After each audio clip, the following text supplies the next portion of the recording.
నెల్లూరు నగరంలోని వెన్నెలకంటి రాఘవయ్య భవన్ నందు యానాదుల సంక్షేమ సంఘం ఆధ్వర్యంలో విలేకరుల సమావేశాన్ని నిర్వహించడం జరిగింది. ఈ కార్యక్రమంలో యానాదుల సంక్షేమ సంఘం రాష్ట్ర అధ్యక్షులు కేసి పెంచలయ్య, రఘు, జిల్లా అధ్యక్షులు మాణిక్యం మురళి, పోలయ్య, మహిళా నాయకులు, కార్యకర్తలు తదితరులు ఈ కార్యక్రమంలో పాల్గొని విజయవంతంగా నిర్వహించారు. ఏదైతే మేము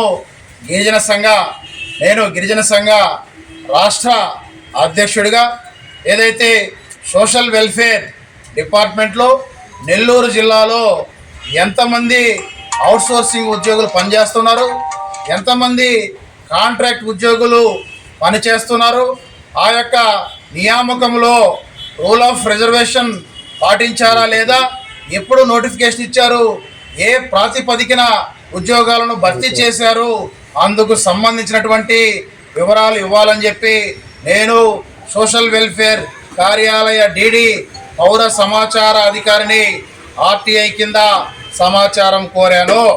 నేను ఏదైతే 19వ తేదీ సమాచారం కోరగా ఏదైతే ఐటీడీ మన సోషల్ వెల్ఫేర్ కార్యాలయం నుంచి నిన్న మధ్యాహ్నము ఏదైతే కార్యాలయ అధికారి ఫోన్ చేసి ఏదైతే మీరు ఆర్టీఐ కింద పెట్టినటువంటి దరఖాస్తును డీడీ గారు చించివేశారు అనే ఈ విషయాన్ని మీకు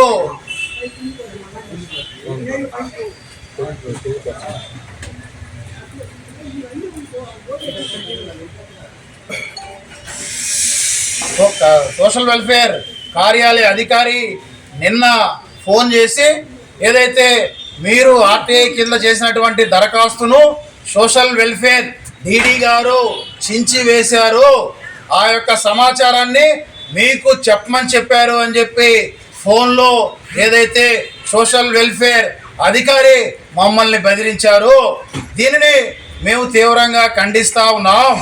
ఏదైతే మేము ఈ సందర్భంగా ఒకటే తెలియజేస్తున్నాం, ఏదైతే సమాచార హక్కు చట్టం అనేది ఏదైతే పౌరుల యొక్క హక్కు అని చెప్పి నేను ఈ సందర్భంగా తెలియజేస్తూ ఉన్నాను. ఎవరైనా, ఏ వ్యక్తి అయినా, ఏ అధికారినైనా సమాచార హక్కు చట్టం కింద సమాచారం కోరేటువంటి హక్కు ఏదైతే రైట్ టు ఇన్ఫర్మేషన్ యాక్ట్ పౌరులకు కల్పించింది.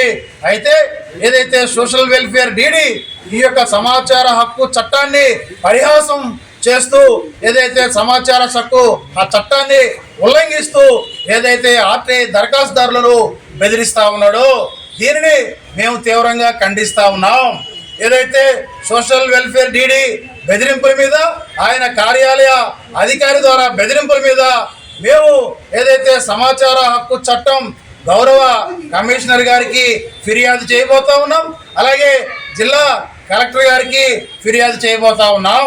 మేము ఈ సందర్భంగా ఒకటే తెలియజేస్తా ఉన్నాం సోషల్ వెల్ఫేర్ డీడీ గారికి, అయ్యా సోషల్ వెల్ఫేర్ డీడీ గారు, ఏదైతే సమాచార హక్కు చట్టం కింద ఎవరైనా ఎలాంటి సమాచారం అయినా కోరవచ్చు, మేము మీ వ్యక్తిగత సమాచారం కోరలేదు. ఏదైతే సాంఘిక సంక్షేమ శాఖలో కాంట్రాక్టు అవుట్సోర్సింగ్ ఉద్యోగులను ఏ ప్రాతిపదికన తీసుకున్నారు, అందులో రూల్ ఆఫ్ రిజర్వేషన్ పాటించారా లేదా, ఎస్సీ ఎస్టీ బీసీ మైనారిటీ వికలాంగులకు న్యాయం చేశారా లేదా అని చెప్పి మేము అడిగితే మీరు ఆ సమాచారం ఇవ్వకపోగా సమాచార హక్కు చట్టాన్ని పరిహాసం చేస్తూ ఏదైతే ఆ యొక్క దరఖాస్తును చించివేసినటువంటి విషయాన్ని దరఖాస్తుదారుడికి చెప్పమని ఏదైతే మీ కార్యాలయ అధికారి ద్వారా బెదిరించడాన్ని మేము తీవ్రంగా ఖండిస్తా ఉన్నాం.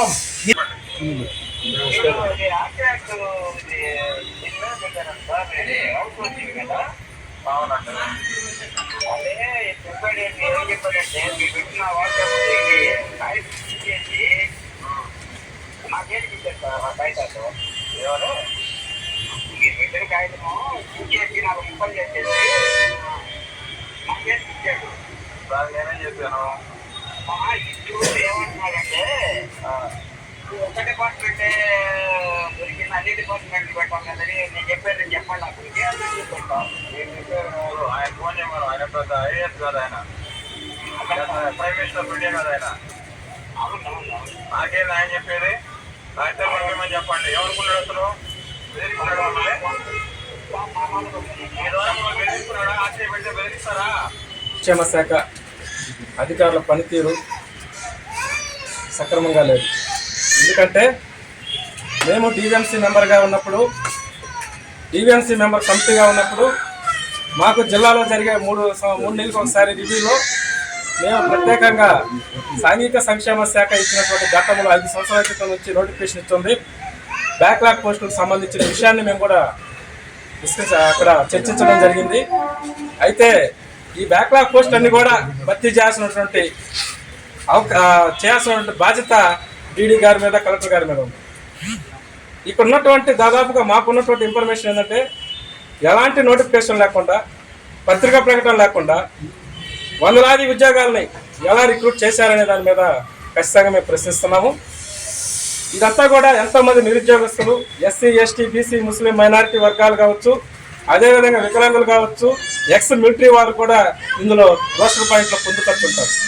అలాంటి రోస్టర్ పాయింట్లు ఫాలో కాకుండా, ఎలాంటి నిబంధనలను ఫాలో కాకుండా మీరు కనీసం సమాచార చట్టం కింద వచ్చేటువంటి నిబంధనలు కూడా మీరు తొక్కేయడం అనేది మేము పూర్తిగా తీవ్రంగా ఖండిస్తున్నాం. సమాచార చట్టం అనేది పౌరుల హక్కు. భారతదేశంలో సమాచార చట్టం 2005 అమల్లోకి వచ్చిన తర్వాత భారతదేశం అంతా కూడా అన్ని ప్రభుత్వ కార్యాలయాల్లో కూడా పబ్లిక్ బోర్డు పెట్టి ఇచ్చేటువంటి ప్రతి నోటిఫికేషన్ కూడా ఆ బోర్డులో పెట్టాలని చెప్పేసి చాలా స్పష్టంగా తెలియపరిచారు. ఇక్కడ పౌర సమాచార అధికారి సూపరింటెండెంట్ ఏదైతే సోషల్ వెల్ఫేర్ డిపార్ట్మెంట్లో ఉన్నారో ముందస్తు సమాచారం అతని దగ్గరికి వెళ్తుంది. అతను డీడీ దించేశాడని ఒక సూపరింటెండెంట్ గారు లూకే అనేటువంటి వ్యక్తి సమాచార హక్కు చట్టం దరఖాస్తుదారుని ఫోన్ చేసి ఆయన చించేశాడని ఈయన ఎలా అంటాడు? ఏ విధంగా చెప్తాడు? మొదటి అప్లైట్ అధికారి డీడీ గారు వస్తారు. సూపరింటెండెంట్గా మీరుంటూ మీరు ఎలా చెప్తారు? ఆయన చెప్తే మీరు చెప్తారా? ఆయన చించేస్తే మీరు చించేది చెప్తారా? దీనికి ఖచ్చితంగా మీరు సమాధానం చెప్పాల్సిందే. జరిగినటువంటి అవకతవకల గురించి ఒక కలెక్టర్ గారు దీని మీద కమిటీ వేయాల్సిందే. దీని పూర్తి స్థాయిలో జరిగినటువంటి ఎంతోమంది బ్యాక్లాగ్ పోస్టులకి ఈరోజు వాళ్ళ వయసు కూడా అయిపోతుంది, ఎదురు చూస్తున్నారు. ఇవన్నీ అవుట్సోర్సింగ్ కింద, కాంట్రాక్ట్ కింద ఇచ్చేస్తే మేము చూస్తూ ఊరుకోము. జిల్లాలో ఉన్నటువంటి నిరుద్యోగస్తులందరినీ కూడా ఒక ఏకతాటిగా తీసుకొని వస్తాము. ఖచ్చితంగా దీని మీద భారీ స్థాయిలో మేము ఉద్యమాన్ని కూడా. మీకు గాని ఈ వీడియో నచ్చితే లైక్ చేయండి, షేర్ చేయండి, సబ్స్క్రైబ్ చేయండి. మరిన్ని వీడియోల కోసం గంట సింబల్ని ట్యాప్ చేయండి.